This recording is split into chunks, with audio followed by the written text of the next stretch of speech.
संत रामपाल जी महाराज एक ऐसे महान संत जिन्होंने अपनी सतभक्ति, तत्व ज्ञान, करुणा और सेवा के बल पर समाज में नई मिसाल कायम की है। संत रामपाल जी महाराज की अगुवाई में उनके सभी सतलोक आश्रमों से समाज कल्याण के अद्भुत कार्यों ने समाज को सुनहरे भविष्य की एक नई उम्मीद दिखाई है। संत रामपाल जी महाराज से नाम दीक्षा लेने के बाद लाखों लोगों की लाइलाज बीमारियां जैसे कैंसर, एड्स आदि ठीक हुई। संत जी के ज्ञान से प्रेरित होकर उनके अनुयायियों ने लाखों यूनिट रक्तदान किया। संत जी ने लाखों बहन बेटियों का दहेज मुक्त विवाह करवाया।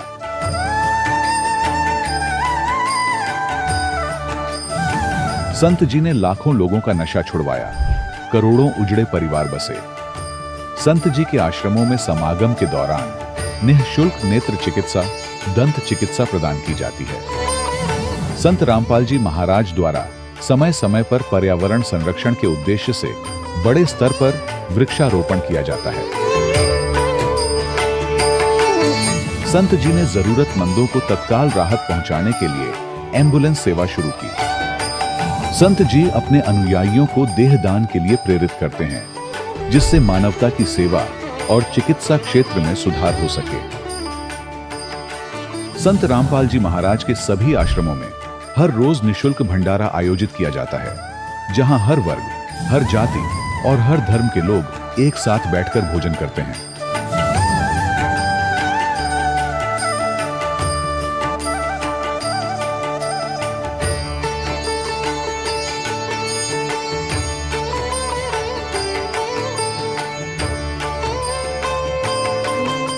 संत रामपाल जी महाराज की अन्नपूर्णा मुहिम ने गरीब और बेसहारा लोगों के जीवन में एक नई ऊर्जा और उम्मीद को जन्म दिया है।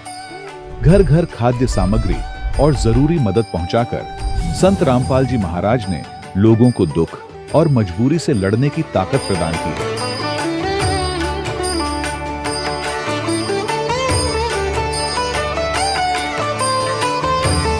संत रामपाल जी महाराज द्वारा गरीब लोगों के लिए घर बनवाने का अद्भुत कार्य एक ऐसी मिसाल कायम कर रहा है जो सदियों सदियों संत जी की उदारता और दया भावना के तौर पर जाना जाएगा।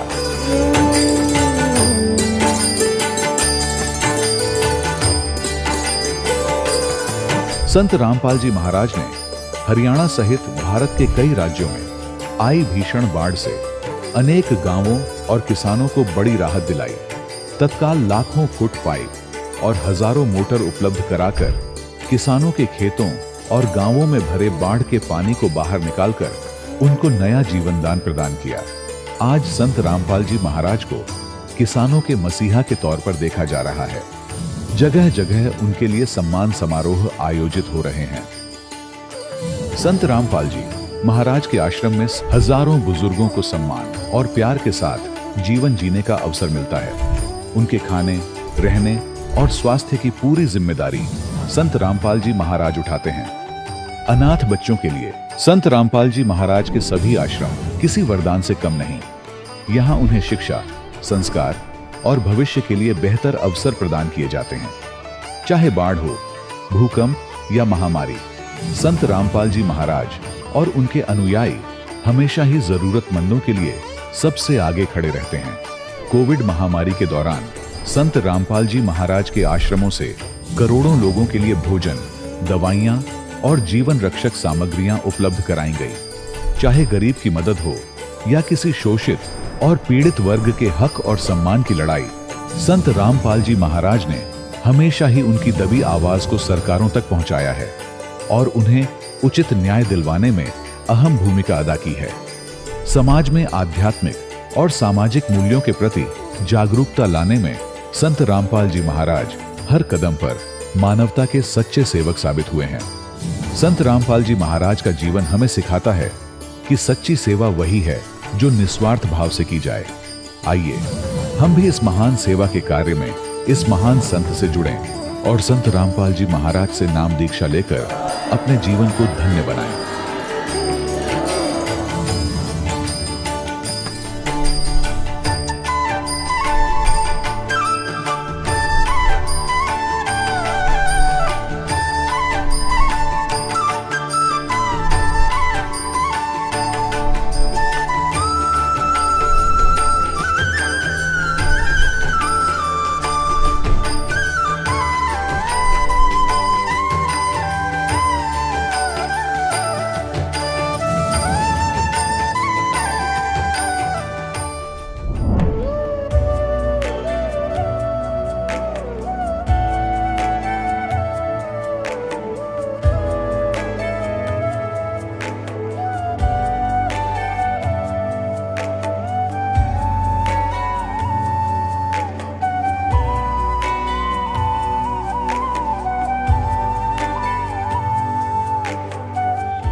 पवित्र श्रीमद् भागवत गीता, पवित्र चारों वेद, पवित्र कुरान शरीफ, पवित्र बाइबल, पवित्र गुरु ग्रंथ साहिब, पवित्र कबीर साहिब की वाणी में छुपे हुए गूढ़ रहस्य अर्थात तत्व को जानने के लिए कृपया अवश्य सुनिए जगत गुरु तत्वदर्शी संत रामपाल जी महाराज के मंगल प्रवचन। सत साहिब दर्शकों, हर इंसान अपने जीवन में सुख और शांति की तलाश में अनेक प्रकार की भक्ति साधनाएं अपनाता है, लेकिन फिर भी जब उसे न शारीरिक सुख प्राप्त होता है और न ही मानसिक शांति, तो ऐसे में उसका विश्वास डगमगाना स्वाभाविक हो जाता है।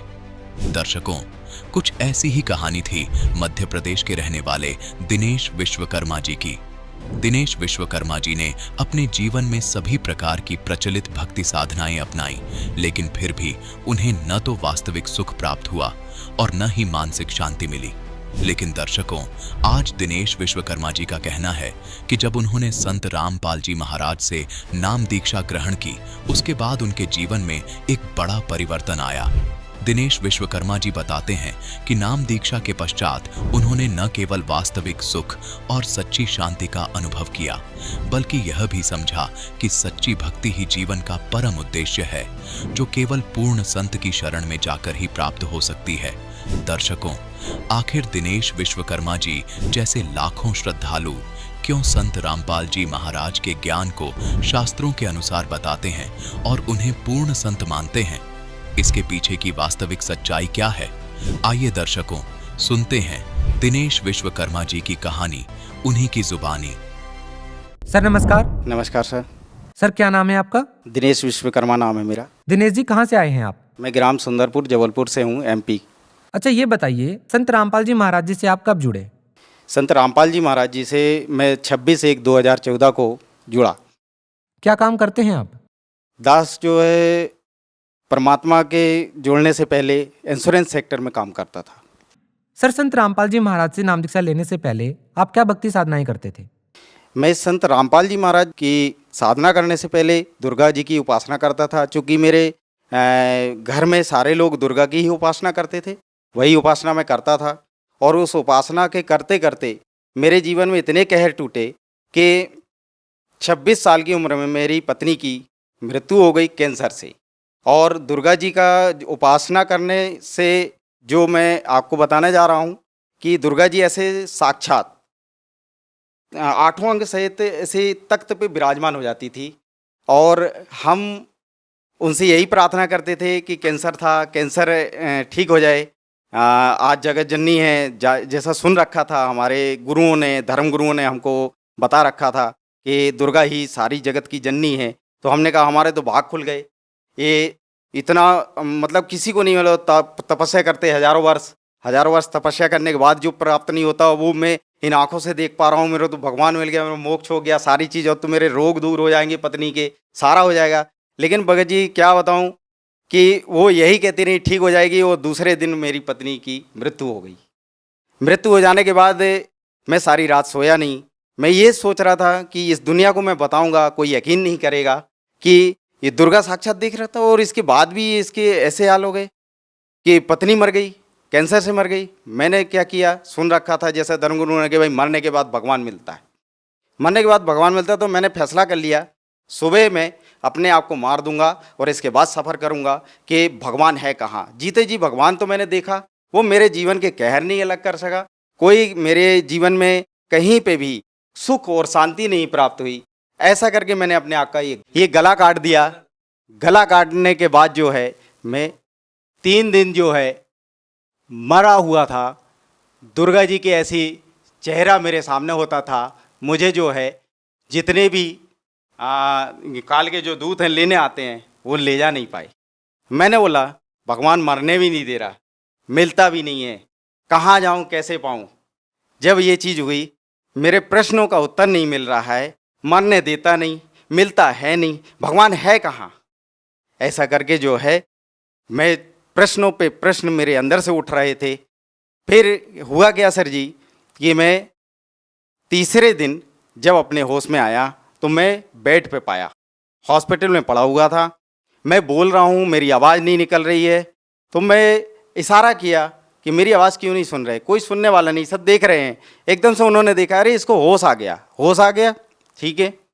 इसके बाद क्या हुआ, मैंने सोचा कि यार जब इनको सुनाई ही नहीं दे रहा, अच्छा रहा, कौन कितने सवाल पूछते, क्यों तूने गला काट लिया, क्यों ये कर लिया। मैंने बोला अच्छा रहा, चल ये काम तो अच्छा किया मेरे जीवन में, कम से कम बोलने का जो था वो बंद कर दिया। किस किस को जवाब देता मैं। सर, हम जीवन में बहुत कम ऐसे लोगों को देखते हैं जिनकी आस्था, जिनकी भक्ति इतने ऊंचे स्तर की हो, इतनी आस्था उनकी हो कि भगवान पाने के लिए वो अपनी मौत को भी गले लगाना बेहतर समझते हैं। आपने भगवान प्राप्ति के लिए, भगवान दर्शन के लिए अपना गला तक काट दिया। आपकी पत्नी की मृत्यु हो गई, जबकि आप कह रहे हैं कि आपको दुर्गा देवी साक्षात नजर आती है, साक्षात दर्शन देती है। बावजूद इसके आपको आध्यात्मिक लाभ नहीं मिल रहे, शारीरिक लाभ नहीं मिल रहे। सर, आप क्या कारण मानते हैं कि आपको शारीरिक लाभ नहीं मिले, आध्यात्मिक लाभ नहीं मिले, जबकि हम देखते हैं कि आज के समय में बहुत कम ऐसे लोग हैं जो आपकी तरह आस्था रखते होंगे, बहुत कम ऐसे लोग होंगे जो आपकी तरह अपने जीवन को दांव पर लगा देते हैं भगवान प्राप्त करने के लिए। सर, क्या कहना चाहेंगे, आखिर आपको आध्यात्मिक और शारीरिक लाभ क्यों नहीं मिले? सर, इसमें यह है, जो आज तक हमारे धर्मगुरुओं ने जैसा हमें ज्ञान दिया, शास्त्र के विरुद्ध ज्ञान दिया और उसकी जानकारी दी, उसी पद्धति को हमने जीवन में सुना, आचरण में लिया, उसको करते रहे। उसको करने के बाद परमात्मा कहते हैं, बंदी छोड़ सतगुरु रामपाल जी महाराज अपनी वाणी में कहते हैं कि भाई जो तीन देव की करते भक्ति, उनकी कभी ना होवे मुक्ति। परमात्मा अपनी वाणी में फिर कहते हैं कि माई मसाणी शेर शीतला भैरव भूत हनुमंत, जो इनको पूजता है हम कोसों इनसे दूर होते हैं। परमात्मा अपनी वाणी में कहते हैं। हमको ये बात मालूम नहीं थी, क्योंकि हमको सच्चा ज्ञान देने वाला कोई गुरु आज तक नहीं मिला। सर, आप ये कैसे कह सकते हैं कि संत रामपाल जी महाराज की शरण में जाने के बाद आपकी वो खोज पूरी हो गई? बिल्कुल, मैं ये आपको बहुत बढ़िया बात बताता हूँ। मेरे जब ये प्रश्नों का हल नहीं हुआ कि भगवान ये नहीं है तो वो परमात्मा है कौन, कहाँ है, कैसे मिलेगा, मैं इस खोज में जब चला तो मेरे माइंड में एक बात आई कि जो सारे जितने चैनल्स हैं, कहीं ना कहीं कोई तो गुरु होगा जो इस संसार के विषय में, इस भगवान के विषय में जानकारी दे रहा होगा। ये प्रेरणा हुई मेरे अंदर ऑटोमेटिक, पता नहीं क्यों।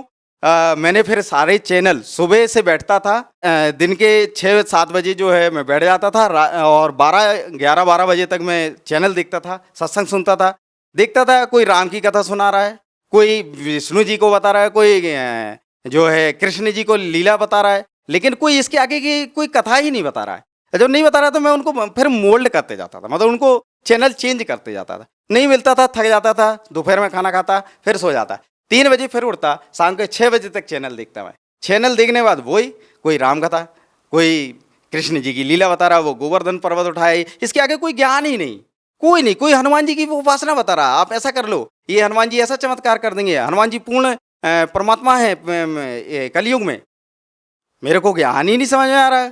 फिर हुआ क्या कि मुझे जो है ये प्रश्नों का उत्तर एक दिन जो है बंदी छोड़ सतगुरु रामपाल जी महाराज जी का चैनल देखा। उसमें बंदी छोड़ सतगुरु रामपाल जी महाराज जो है दुर्गा कैसे पैदा हुई, कहाँ से इसकी उत्पत्ति हुई, ये सदग्रंथों में प्रमाण करके सब कुछ बता रहे थे। और जैसा मैंने उनका ज्ञान सुना, मेरे तो पैर तले से जमीन ही खिसक गई कि ऐसा अनमोल ज्ञान, हे परमात्मा आप तो ऐसा अनमोल ज्ञान बता रहे हैं मालिक। मैं कहाँ खोज रहा था परमात्मा, आप तो यहाँ मिले मालिक मुझे। मैं तो कहाँ कहाँ ढूंढा, गला काट दिया परमात्मा। आपको तो ढूंढते ढूंढते मालिक आपने मुझे ऐसे ऐसे दर्शन दिए।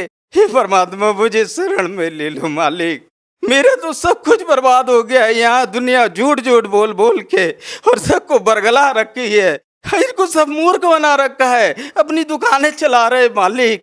ऐसा ज्ञान आपने जो निचोड़ करके सदग्रंथों में दिखा दिया। मैं तो ढूंढ रहा था परमात्मा, किसी ने आज तक, मैं बताऊं आपसे सर जी, किसी ने आज तक सदग्रंथों को खोल के नहीं दिखाया कि देवी भगवत गीता में क्या लिखा है, गीता में क्या लिखा है, वेदों में क्या लिखा है, कुरान शरीफ में क्या लिखा है, पवित्र गुरु ग्रंथ में क्या लिखा है, पवित्र बाइबल में क्या लिखा है। गुरु ग्रंथ में भी परमात्मा का नाम लिखा है, ये कर्ज गुत्तम पेश तू कौन करतार, हक्का कबीर करीन तू बेअब परवरदिगार। वो मालिक का नाम बता रहे गुरु ग्रंथ साहिब में। सर, आपकी बातों को सुनकर निसंदेह हर कोई विश्वास कर सकता है कि आपको संत रामपाल जी महाराज से नाम दीक्षा लेने के बाद परमात्म तत्व का ज्ञान हुआ। परमात्मा कौन है, कहाँ है, कैसे है, ये सब आपको ज्ञान हो गया। हम आपसे ये पूछना चाहते हैं कि संत रामपाल जी महाराज से नाम दीक्षा लेने के बाद आपको लाभ क्या मिले? बंदी छोड़ सदगुरु रामपाल जी भगवान जी से दीक्षा लेने के बाद मुझे मेरे शरीर में बचपन में मैं पेड़ से गिर गया था।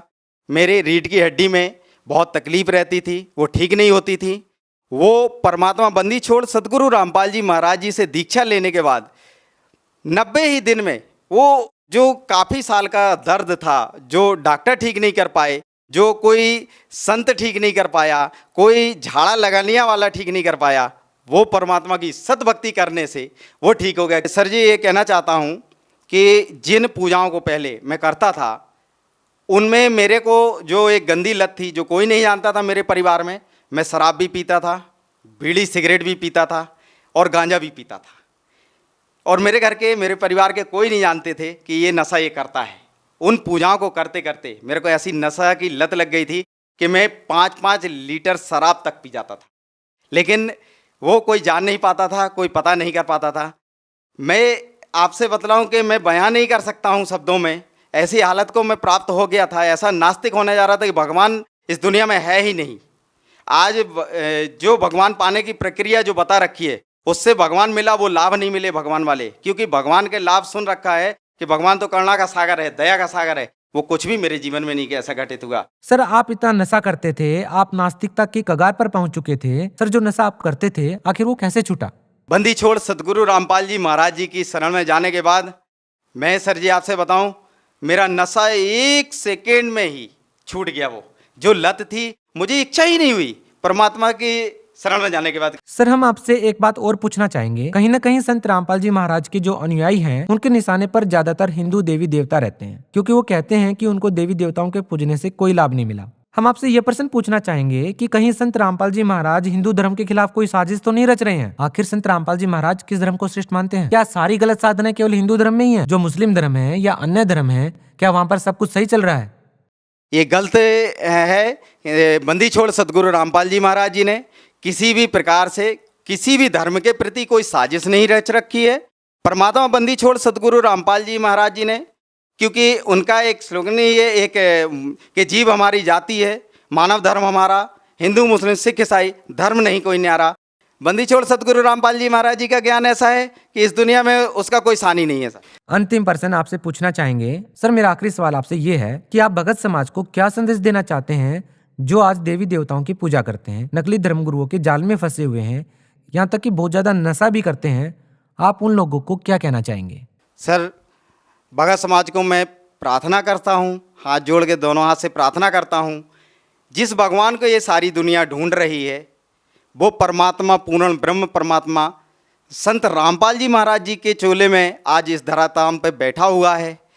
सभी भक्त समाज और जबलपुर एमपी से, जैसा मैंने बताया, मैं ग्राम सुंदरपुर से हूँ, उससे ग्राम सुंदरपुर से लगे हुए 10 गांव हैं, उन सभी भोली पुण्य आत्माओं से मैं प्रार्थना करना चाहता हूँ, एक बार संत रामपाल जी महाराज जी के मंगल प्रवचनों को सुने, उस ज्ञान को सुने और संत रामपाल जी महाराज जी से बहुत जल्द से जल्द दीक्षा लेकर के अपने जीवन का कल्याण कराएं और मोक्ष प्राप्त करें। जी धन्यवाद। सत साई। दर्शकों, अभी आपने सुने संत रामपाल जी महाराज से दीक्षा प्राप्त करके सुखी हुए भक्त के अनुभव। अब देखिए जगत गुरु तत्वदर्शी संत रामपाल जी महाराज के मंगल प्रवचन।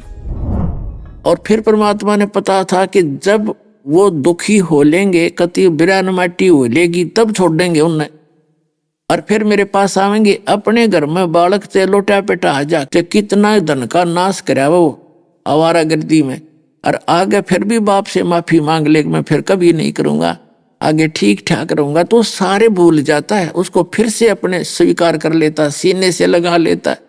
तो पुण्यात्माओं, ये आपका पिता है कबीर साहब, पूरे विश्व के प्राणियों का, और आप काल के जुड़े बैठे थे, वो कभी सुख दे ही नहीं सकता। और ये आप लौटपेट कर यहाँ आ रहे हो, इसको अब भी खुशी है कि ये दुख भी आपके लिए वरदान हो जाएगा जो आपको यहाँ खींच लाया, और यहाँ ते सारे सुख देगा। भगवान किसे कहते ना, तो नामो निशान मिट जाता परमात्मा का। ये पूर्ण परमात्मा समर्थ है और आपको पूरे सुख देगा जो भगवान दिया करता था। आपके भाग का तो आपको पता ही है, अगर आपका भाग अच्छा होता तो अब दुर्गति होती ही नहीं। तो अब आपको सुख शुरू होंगे तो भगवान के कोटे से शुरू होंगे, और फिर आपको ऐसी भक्ति दी जाएगी कि अब आप अपने पैरों पर खड़े हो। पहले सुख देगा वो अपने कोटे थे परमात्मा, ताकि आपकी बुद्धि दृढ़ हो इस भगवान में, और फिर आपको कहेगा ये भक्ति कर, अपनी पूंजी इकट्ठी कर, और तब आप ऊपर बढ़ोगे और फिर आपका मोक्ष हो जाएगा। तो कहते हैं सतगुरु पुरुष कबीर हैं ये चारों युग प्रमाण, और झूठे गुरुआ मर गए ये हो गए भूत मसान। जैसे आपको बताया है शिवदयाल जी दोराधास स्वामी पंथ का प्रमुख, जब तक उसके पुण्य चले तो ठीक ठाक शरीर भी रहा, उसके वचन से कुछ एक को लाभ भी होता दिखा, लेकिन हो रहा था उसके अपने संस्कार से लग रहा था जैसे शिवदयाल जी से हो रहा। अंत में वो शिवदयाल भूत बन गया, क्योंकि उसकी साधना 500 नाम काल के जानो, वो 500 नाम काल के जाप करे था, और हठ योग किया करता जो किसी संत ने नहीं की, जो जिनको परमात्मा मिले, जिस कारण से वो भूत बना। तो उसका प्रमाण दे रहे हैं गरीबदास जी के सतगुरु पुरुष कबीर हैं, सतगुरु भी हैं और पुरुष माने परमात्मा भी हैं ये कबीर जी, क्योंकि ये भगवान भी हैं, और यहाँ आकर सच्चा ज्ञान वो भगवान एज ए गुरु देता है, एक टीचर की तरह, एक कवि की तरह घूमता फिरता है। तो सतगुरु पुरुष कबीर हैं चारों युग प्रमाण, और झूठे गुरु मर गए वो बन गए भूत मसान। तो शिवदयाल जी भूत बनकर अपनी शिष्या बुकी के अंदर बोला करता था, और वो तब तक रहा जब तक बुकी मरी नहीं। बुकी ने लेकर गया फिर वो, अब दिखाऊं थोड़ी झलक आपको। ये है जीवन चरित्र स्वामी जी महाराज का। इसके लेखक हैं लाला प्रताप सिंह सेठ उर्फ चाचा जी साहेब। ये श्री शिवदयाल जी के छोटे भाई थे प्रताप सिंह जी। प्रकाशक हैं राधा स्वामी ट्रस्ट, स्वामी बाग आगरा।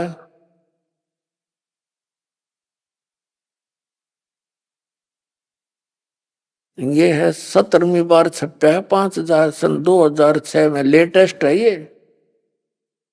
राधा स्वामी ट्रस्ट, स्वामी बाग,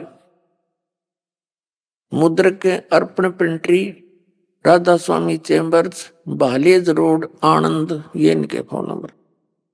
ये है वो श्री शिवदयाल जी राधा स्वामी पंथ के प्रवर्तक। कर लो दर्शन। परम पुरुष पूर्ण धनी हजूर स्वामी जी महाराज। अब इसका क्या बताते हैं आपको दिखाते हैं इसके 28 पृष्ठ पे। ये पृष्ठ 28 पे लिखा है कि स्वामी जी महाराज का कोई गुरु नहीं था और न किसी से उन्होंने परमार्थ का उपदेश लिया। उनका कोई गुरु नहीं था। ठीक है।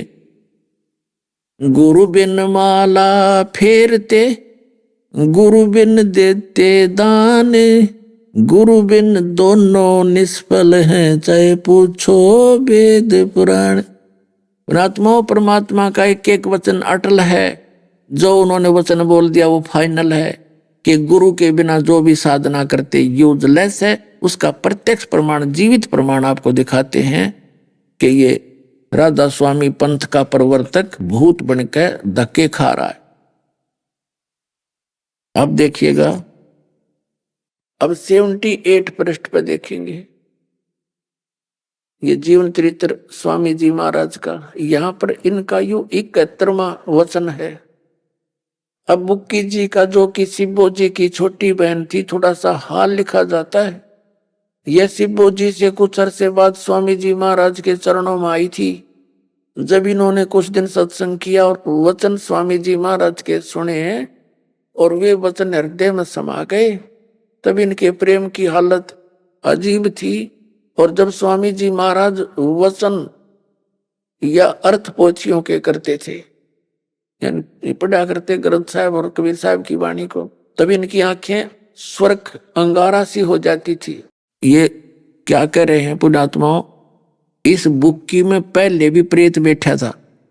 अब जैसे सत्संग सुने जाते हैं, आत्मा में गद गद तो होती है, लेकिन आँखा अंगारे कैसी होगी, वो क्या मतलब हुआ ये घना भजन हो गया, तो उसमें भूत है पहले। क्योंकि परमात्मा कबीर जी की वाणी, नानक साहब जी की वाणी जो उनका महले पहले की वाणी है, और गरीबदास जी की वाणी, दादू जी की वाणी, तो इन वाणियों को पढ़ने से अगर कोई प्रेत भी सुन रहा है किसी के अंदर, तो उसको उसका असर होता है, उसके कांटे से चुभते हैं उस वाणी से, लेकिन वो उसको छोड़ नहीं सकता, वहां से रहेगा उसके अंदर ही, लेकिन कितना दुखी होना शुरू हो जाता है। और उस वो कह, और एक आधा कोई भूत छोड़ भी देता है तो उस वाणी के प्रभाव से असर हुआ और वो मान लिया जैसे उस संत के नाम, तो फर्क हो गया होगा।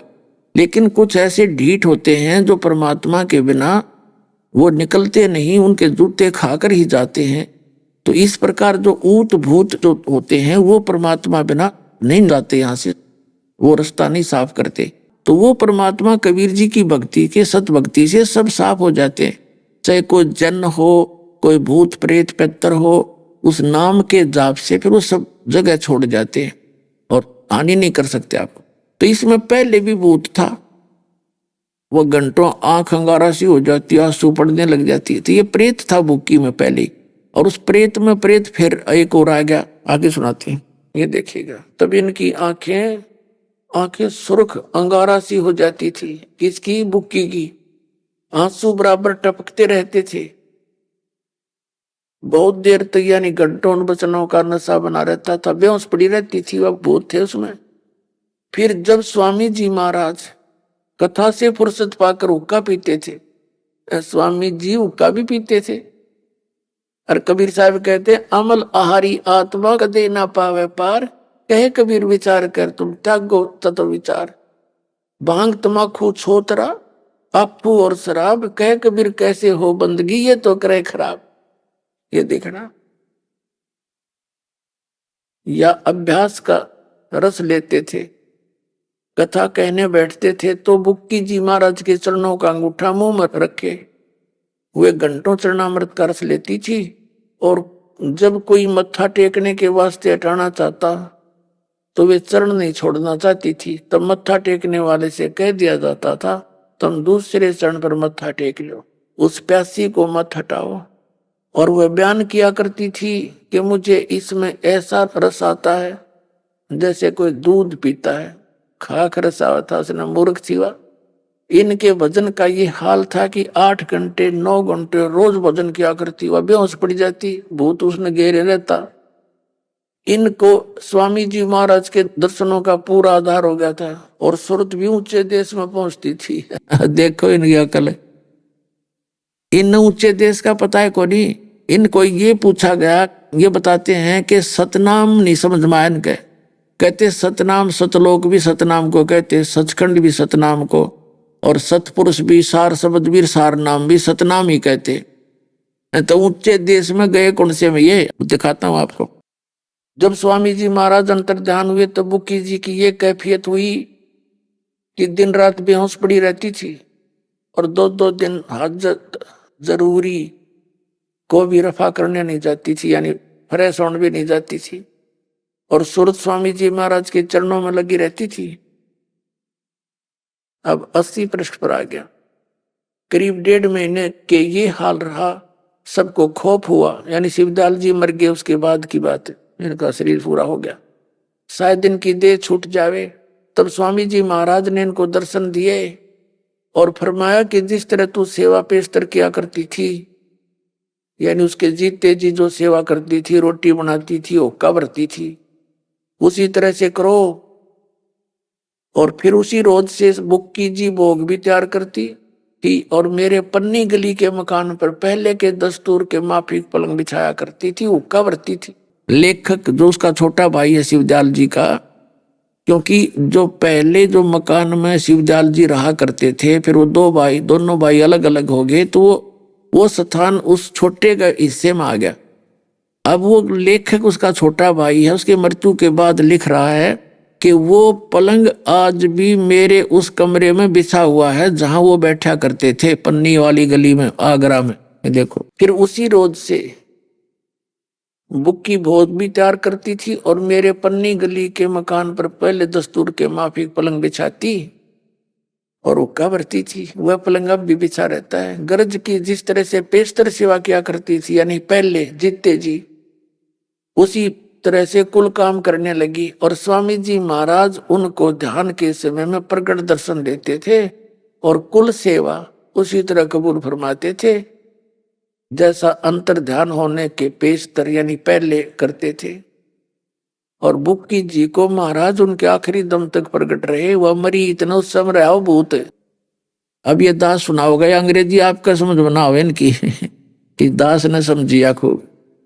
ये क्या कहना चाह रहा है कि जब बुक्की जी बेहोश पड़ी रही और कुछ दिन के बाद, क्योंकि ऊपर बकल उतर के शिवजाल का तपस्या पर डाले जाते हैं, ये 13वीं क्यों मनाई जाती है कि 13 दिन तक इस प्राणी का पता नहीं ये कहाँ रहता है। ये सभी के इतिहास से बाहर की बात है, परमात्मा ने बताई। ये वहां लाइन लग जाती है इनकी, कोल्ड स्टोरेज में जमा कर दिए जाते हैं। 1 लाख रोज निकाले जाते हैं, तपस्या पर भूने जाते हैं। 13 दिन में ये सारी प्रक्रिया से घूम कर धर्मराज के पास जाकर अपने पूर्व जो भी इसके संस्कार थे वहां से जो लेखा होता है, गधा बनना गधे की योनि में, कुत्ता बनना कुत्ते की योनि में, भूत बनना भूत की योनि में, उसको प्राप्त होकर ये तुरंत फिर वहीं आ जाता जहां आशा ता बासा होई, मन कर्म वचन सुमरियो सोई। तो ये भूत बनकर आ गया और इसने फिर बुक्की में बोला कि ओका भरो और मेरा खाना तैयार करो।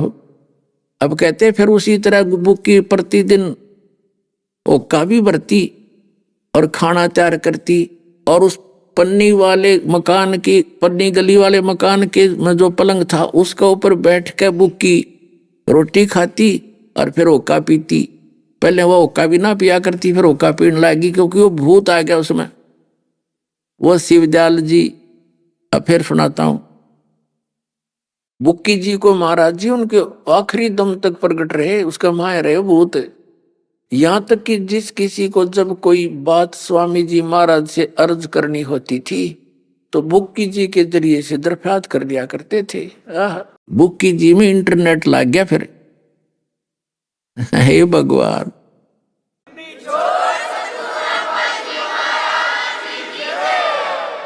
लाखों लोग फंसे पड़े वहां पर, करोड़ों व्यक्तियों को डबो गया कि ये काल का दूत। और भोली आत्मा आंख नीचे बैठे, अब भी नहीं मानती। इतना प्रमाण दिखा दिया कि विषपान कर रहे हो, विषपान कर रहे हो, जीवन नाश हो रहा है। और मुझे नो कहे वो तो निंदा करे। अरे थरा जब साची करने वाले को निंदा कहते हैं। आपका जीवन बचा रहा हूं जब समझ में आ जाता है। अब देखो, अब वो क्या कहता है लेखक कि बुक्की जी के आगे अर्ध लगाते, किसी में कोई आपत्ति आ जाती तो बुक्की बोलती, बुक्की में भूत बोलता ऐसे कर दो ऐसे कर दो। तो ये क्या कहता है कि जब तक बुक्की जी मरी तब तक वो शिवदयाल जी उसमें आशीर्वाद देता रहा। अब कहें वो सबला ऊंचे लोक में पहुंच गया, नामी लोक में, वो तो बुक्की लोक में बैठा शिवदयाल। तो ये देखो, यहां तक कि जिस किसी को जब कोई बात स्वामी जी महाराज से अर्ज करनी होती थी तो वे बुक्की जी के जरिए से दरफ्यात कर लिया करते थे। यानी बुक्की जी अभ्यास के समय स्वामी जी महाराज को प्रकट करके और हम कलाम हुआ करती थी। इस नियाजमंद को जो लेखक बोल रहा है भी, जब कभी भीड़ के समय घबराहट होती थी यानी कोई आपत्ति आ जाती थी और किसी तरह से भी अकल काम नहीं देती थी, तब बुक्की जी के जरिए से स्वामी जी महाराज का हुक्म लिया करता था और जैसा हुक्म होता था उसी के मुवाफिक बंदा कारबंद होता था। इसी तरह राय साहब ने भी मौज की थी और बुक्की जी के जरिए से 2-4 बार हुक्म हासिल किए थे। भीड़ का मतलब जब कोई आपत्ति आ जाती थी किसी काम से और अकल काम नहीं करती थी, कोई सांसारिक दुख आ जाता था तो बुक्की जी के आगे जाकर हाथ जोड़ा करते और वहां पुकार करते ही वो बुक्की में बैठा था आ जाता, बोलने लग जाता। नो के हम कलाम होया करती वह ध्यान में प्रगट करके, तुमने ना करा ध्यान में प्रगट, वो बुक्की में हुआ था। अब कहने का भाव ये है कि वो बुक्की में भूत बनकर आ गया, ओका पीवे और वो रोटी खावे। जब वो तब हम कलाम हो रहा था, वो तो अंदर बैठा था, सारे काम कर रहा था। और बुक्की के सामने वो अर्ज करते, शिवदयाल बैठा है उसमें भूत है, और फिर वो आशीर्वाद देता, किसी को छोटी मोटी बता देता, वो लाभ हो जाता। तो आगे बताते हैं आप, महाराज जी को प्रगट करके हम कलाम हुआ करती थी बुक्की। और इस नियाजमंद को भी जब कभी भीड़ के समय में घबराहट होती थी, यानी कोई आपत्ति आ जाती थी, तो किसी तरह से अकल काम नहीं कर देती थी, तो बुक्की जी के जरिए से उस शिवदयाल जी भूत से वो स्वामी जी महाराज का हुक्म लिया करता। तो बुक्की में बोल रहे था, वो भूत आ गया उसके अंदर। और वो आगे बताऊंगा इसकी कहानी एक और, आगे देखो। स्वामी जी महाराज का हुक्म लिया करता था, और जैसा हुक्म होता था उसी के मुवाफिक बंदा कारबंद होता था। इसी तरह राय साहब ने भी मौज की थी, और बुक्की जी के जरिए से 2-4 बार हुक्म हासिल किए थे। अब पुण्यात्माओं, शिवदयाल जी भूत बनकर अपनी शिष्या बुक्की में बोल रहा है, और कहते हैं राय साहब ने भी उसी के माध्यम से, राय साहब दादा हांडी पाक रहा था, उसने तो को सालग्राम ने नारापन चलाया था, और वो भी उसका आगे हाथ जोड़ के खड़ा है, तो इनकी साधना निल थी।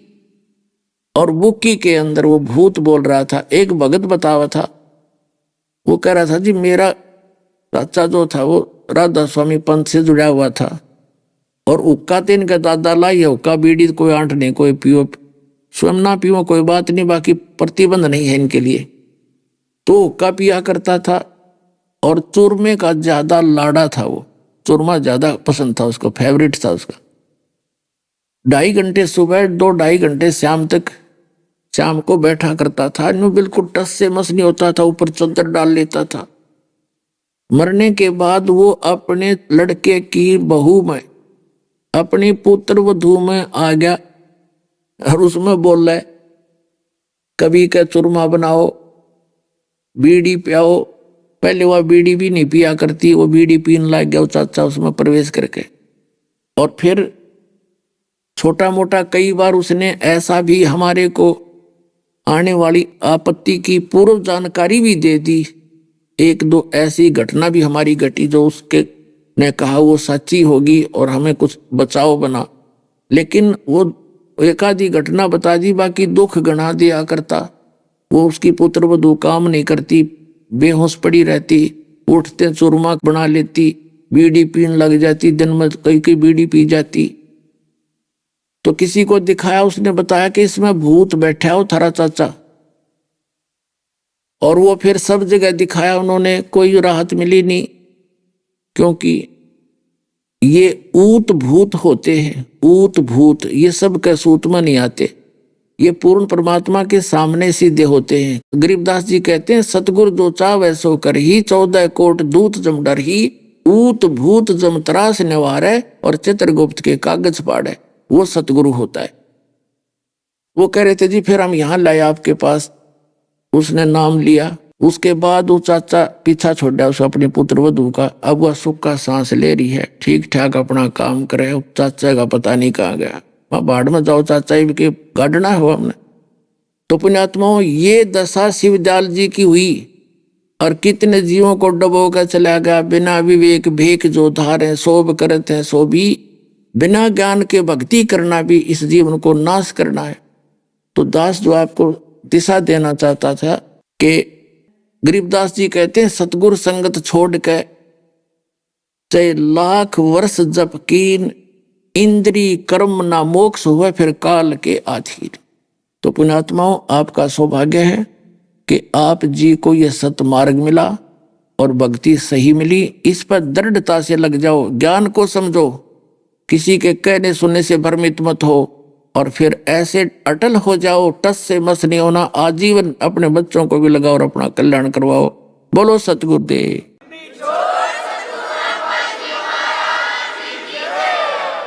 परम पिता परमात्मा पूर्ण ब्रह्म सारी सृष्टि के रचनहार, कबीर साहिब की असीम रद्दा से पुण्यात्माओं आप परमात्मा की महिमा ये सत्संग सुनने के लिए उपस्थित हुए। धन्य है वो मानव शरीरधारी प्राणी जिनको इस कलयुग के मध्य में बिचली पीढ़ी के समय में आपका जन्म है। उससे भी पुण्यकर्मी वो प्राणी हैं जिनको सतलोक आश्रम के अंदर आने का सुअवसर प्राप्त हुआ। पुण्यात्मा, आप विद्यार्थी हैं, टीचर को पता होता है कि जो बच्चे इतनी श्रद्धा से और ये पढ़ाई शिक्षा ग्रहण कर रहे हैं, इनका भविष्य कितना उज्जवल है। तो आपके भविष्य का दास को पता है।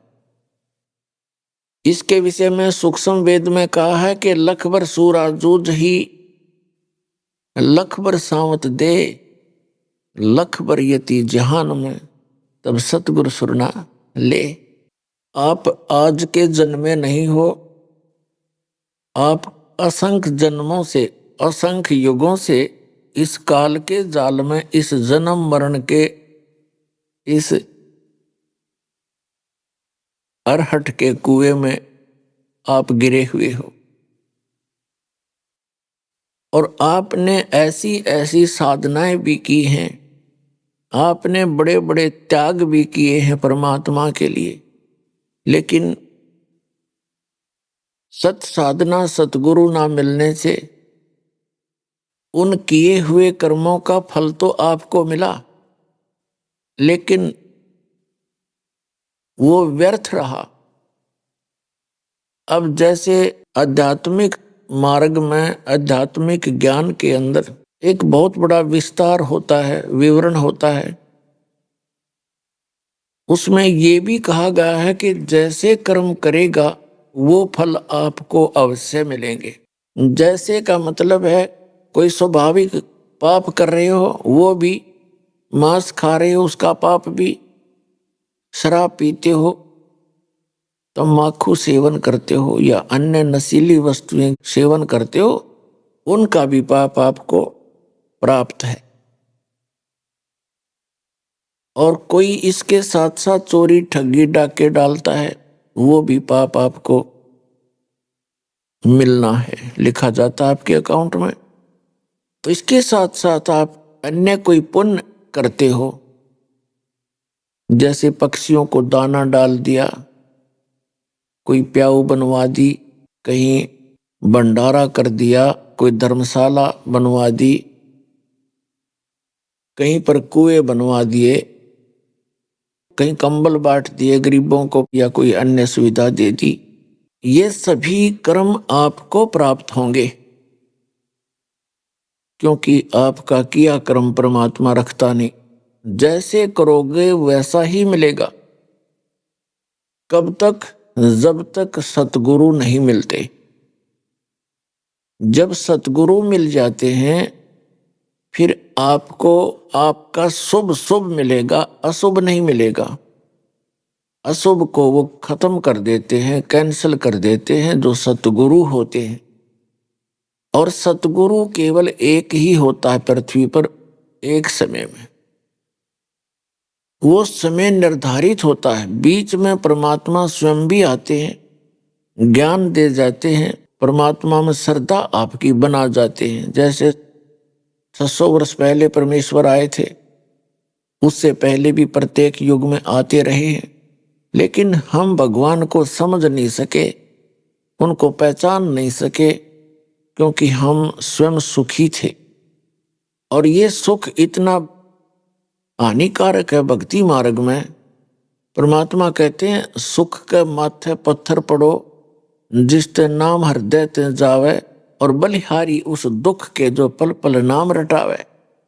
कैसा सुख भी ना दिए परमात्मा, तेरी याद भूल जा, ऐसा दुख बनाए रखना दाता, तेरी भूल ना पड़े। तो सतयुग त्रेता द्वापर में ये प्राणी दुखी नहीं होते, सब व्यवस्था इनके पास उपलब्ध होती है, अच्छे स्वस्थ शरीर होते हैं, बहुत अच्छी व्यवस्था होती है, जिस कारण से हम परमात्मा को भजते अवश्य हैं। लेकिन जो साधनाएं हम कर रहे होते हैं उन्हीं से हम सोच लेते हैं कि जो वर्तमान में सुख सुविधाएं, पुत्र प्राप्ति या कोई अन्य सुख हो रहा है, इन साधनाओं से हो रहा है। लेकिन वो साधना उस दिन भी गलत थी, आज भी गलत है। वह आज तो आपको पता ही लग गया। और अब ये समय है जो मोक्ष होगा। अब से पहले आप केवल अपना किया कर्म ही प्राप्त करते रहे। ठीक है, जो साधना भक्ति शास्त्र अनुकूल, जैसे परमात्मा आए थे 600 वर्ष पहले, केवल उन्होंने प्रथम मंत्र ही दिया था, वो भी केवल 5 नाम का, जो आपको दिए जाते हैं बीच बीच के जो 5 नाम है, वो एक ग्लूकोज है, ग्लूकोज है।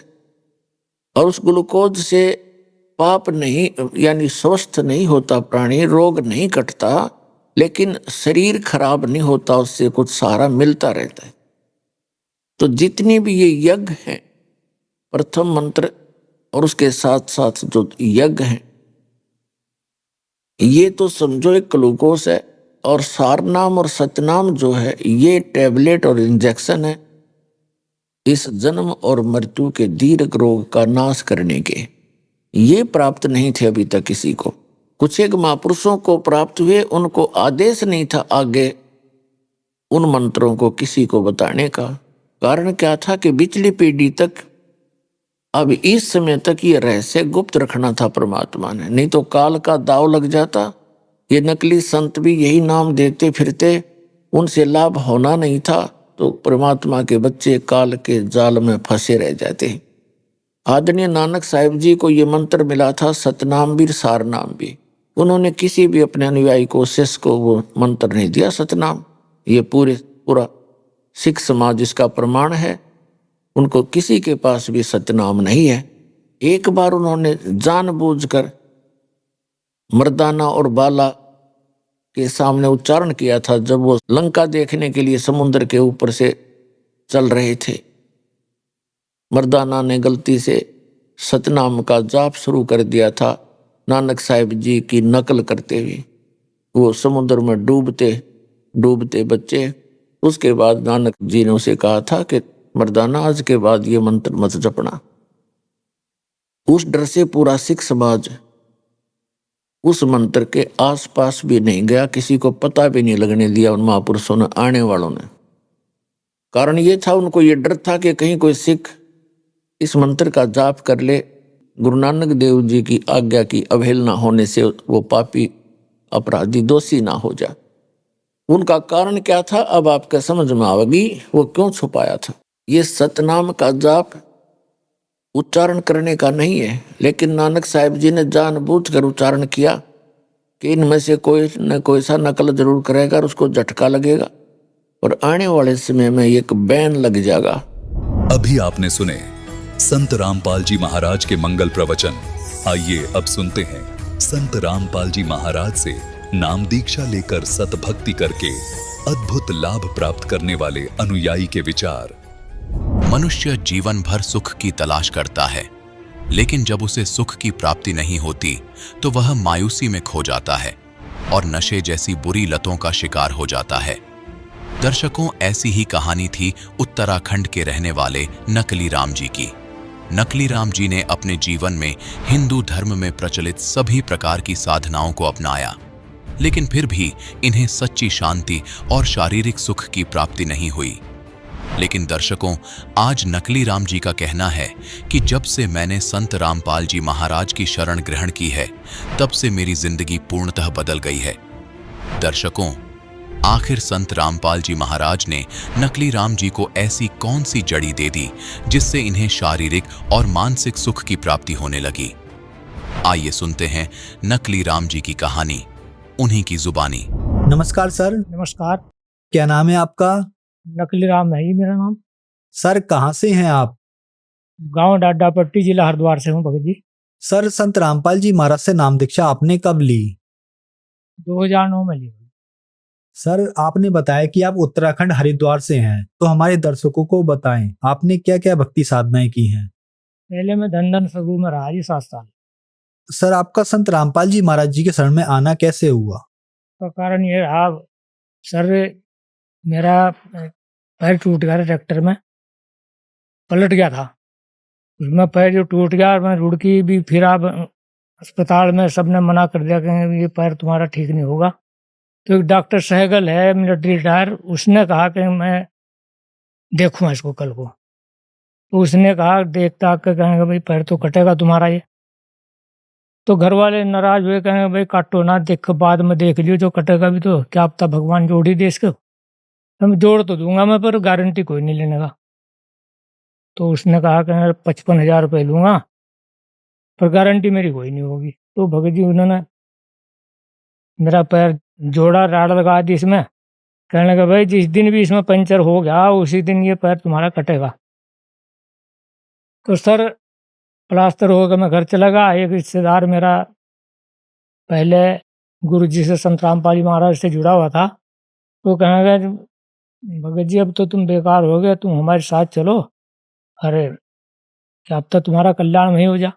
मैंने भाई मैंने तो ले रखा नाम, धन से जुड़ा हुआ था मैं, तो गुरु जी तो मैंने बना रखा। कहा चलो फिर हमारे साथ तो चलो था मैं। तो ले गए मुझे सर जी, आश्रम में चले गए, फ्रेश हुए, वहाँ भंडारा लिया, भंडारा लेकर फिर 3 घंटे का सत्संग था वो भी देखा। मैं कहने लगे नाम ले लो जी। मैं कहा भाई नाम तो मैंने ले रखा, धन से जुड़ा हुआ था मैं। कहे जी गुरु जी से बात नहीं होने की बिना नाम लियो। तो मैंने कहा, मैं कहा भाई चलो भाई नाम ले लो, गुरु जी से बात तो हुई जाएगी कम से कम। तो वहाँ से सर जी मैंने नाम लिया। सर संत रामपाल जी महाराज से जब आपने नाम दीक्षा ली तो क्या आपको कोई लाभ भी मिले? सर लाभ तो बहुत ही, आर्थिक स्थिति हमारी इतनी खराब थी कि 5-7 बीघे जमीन थी, उसमें खाने के ही लाले थे बहुत। 2009 के और 2021 के बीच बीच में परमात्मा ने मुझको इतने लाभ दिए कि 45-46 कमरे बनवा दिए मेरे, किराए पर चल रहे। सर जी पैसे की कोई कमी नहीं, चारों तरफ से घंटा खोल रखा परमात्मा ने, संत रामपाल जी महाराज ने, किसी किस्म की कमी नहीं है, चारों तरफ वाह वाह हो रही परमात्मा की तरफ से। स्थिति मेरी इतनी अच्छी हुई फिलहाल। जब मैं सत्संग सुनकर सत्संग खत्म हो गया तो भगत जी कहने लगे जी वो ये लाइन कैसी लगी है? कहेंगे परमात्मा दर्शन देंगे और वहाँ। मगर भगत जी मेरे को तो बैठ खड़ा नहीं हुआ जाने का। कहेंगे तुम आगे खड़ा कर देंगे। तो उन्होंने वो रक्षा से उठा के मुझे गुरु जी के सामने खड़ा कर दिया, संत रामपाल जी महाराज के सामने। तो संत रामपाल जी महाराज ने जैसे ही मेरे सर पर हाथ रखा तो मेरा शरीर तो बहुत हल्का हुआ और मैं ऐसे ही बैठ गया। गुरु जी आशीर्वाद दे के चले गए संत रामपाल जी महाराज जी। तो ऐसे ही दूर चले गए, दूर तो फिर वापस आए, कहें भगत जी पैर देख रहे हैं अपना। मैं तो बोला कुछ नहीं, मैं नया आदमी था, मेरे से बोला ही नहीं। कहा गुरु जी कहने लगे तुम्हारा पैर ऐसा हो जाएगा जैसा बचपन में था। तो सर जी मेरा पैर आज भी ऐसा है, बिल्कुल 15-20 किलोमीटर पैदल चल लेता हूँ, जबकि डॉक्टर ने काटने की सलाह दे दी थी। संत रामपाल महाराज की कृपा से मेरा पैर भी बच गया। फिर जब मैं दूसरे नंबर पर आश्रम में गया तो वहाँ जब मेरा पैर सूज गया और सूजने के बाद में फिर इसमें पंचर हो गया, इसमें रात चलती रही। दिन रात को मैं रुई सर साफ करता रहा और उसमें कचरे में डालता रहा। विजयपाल भगत जी को कहा, मैं कहा जी मुझे घर लेके चलो, पैर तो मेरा खराब हो गया। तो घर लेके चले आए। घर में बताया भाई अरविंद ये तो पैर खराब हो गया जी, तो डॉक्टर कह रहा है ये तो वही होगा काम। क्या करें? मैं कहा ये तो ऐसे ऐसे है, इसमें तो पंचर हो रहा। डॉक्टर को लेके चले गए सहारनपुर। डॉक्टर कहने लगा भाई मैंने तो तुम्हें पहले ही बताया था ये कामयाब नहीं होने का तुम्हारा पैर, अब ऊपर से कटेगा। तो परमात्मा ने ऐसी प्रेरणा करी कि इसका एक्सरे लेकर देख लो।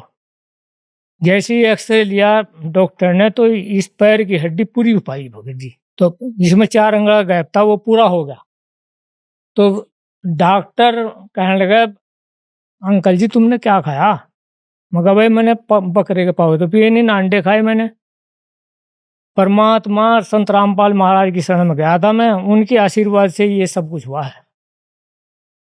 तो सर जी आज इस समय पैदल 10-15 किलोमीटर पैदल चल लेता हूँ, साइकिल भी चला लेता हूँ, पैर मेरा बिल्कुल ठीक हो गया।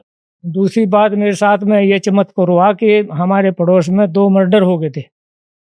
उन मर्डर में हमारे बेटे का नाम दे दिया था उन्होंने, नामजद रिपोर्ट लिखवा दी थी। पुलिस खींच फिर गई, पूछताछ भी, कहें वो बताओ ताऊ जी कैसे मारे हैं, तुमने कैसे मारे? मगर जी मुझे तो पता ही नहीं है कैसे मारे हैं। तो फिर हमें आश्रम में जाना था।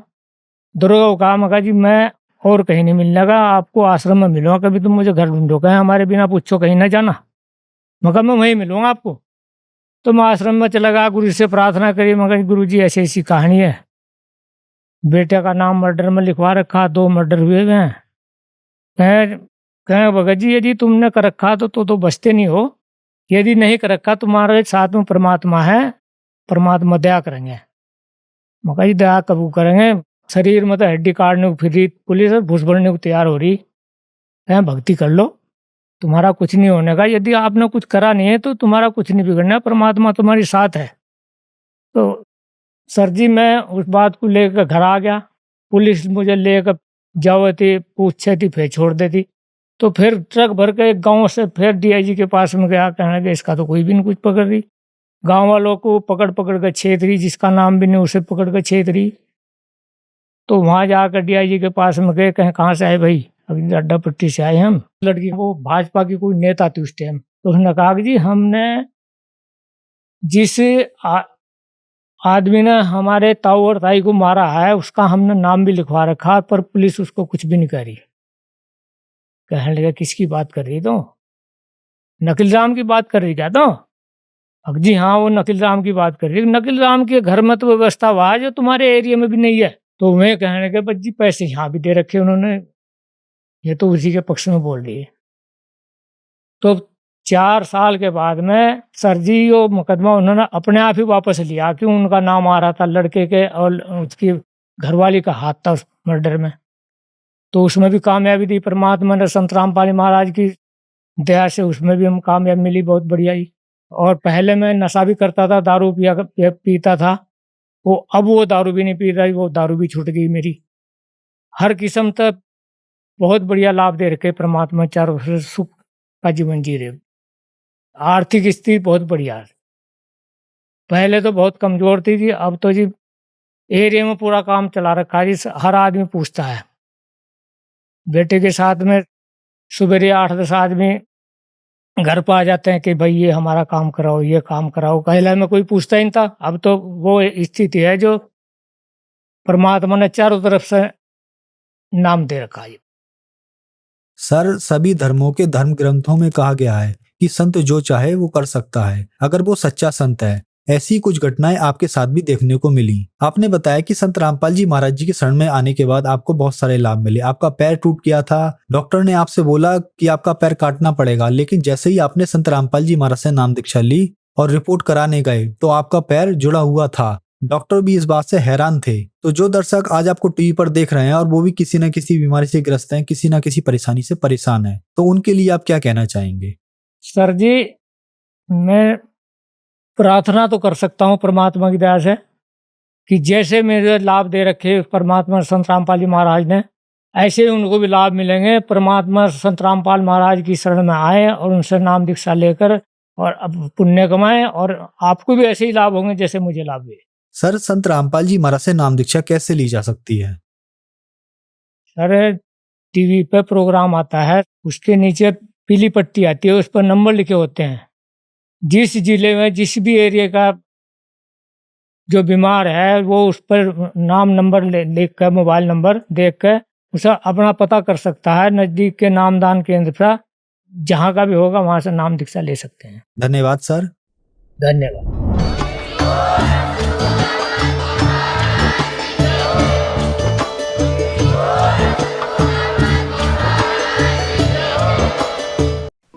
आप सुन रहे थे जगत गुरु तत्वदर्शी संत रामपाल जी महाराज के मंगल प्रवचन। अधिक जानकारी के लिए संपर्क करें।